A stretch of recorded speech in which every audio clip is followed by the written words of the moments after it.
السلام علیکم دوستو، پاکستان کرکٹ ٹیم اور ساؤتھ افریقہ کے درمیان سیریز کے حوالے سے پاکستان کرکٹ ٹیم کو اہم ترین جھٹکا لگ چکا ہے۔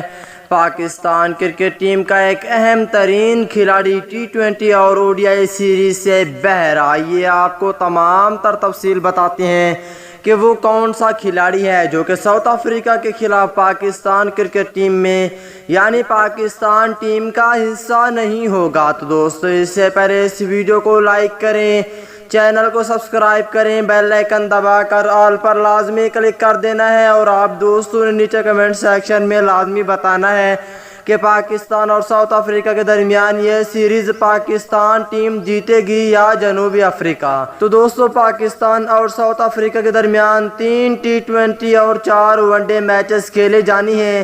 اس ویڈیو کے اندر آپ دوستوں کو بتانے والا ہوں کہ پاکستان ٹیم کا ایک اہم ترین جھٹکا لگ چکا ہے جو کہ پاکستان ٹیم کا اہم ترین فاسٹ بولر ODI اور T20 سیریز سے باہر ہو چکا ہے۔ ذرائع کے مطابق بتایا جا رہا ہے کہ پاکستان ٹیم کے فاسٹ بولر شہین شاہد آفریدی کی بیٹی سے انگیجمنٹ ہونے کی وجہ سے وہ سیریز میں شامل نہیں ہو سکیں گے۔ ذرائع کا ایسا بتایا جا رہا ہے، لیکن اسکاٹ کا اعلان کے بعد یہ کنفرم ہوگا کہ یہ جائے گا یا نہیں۔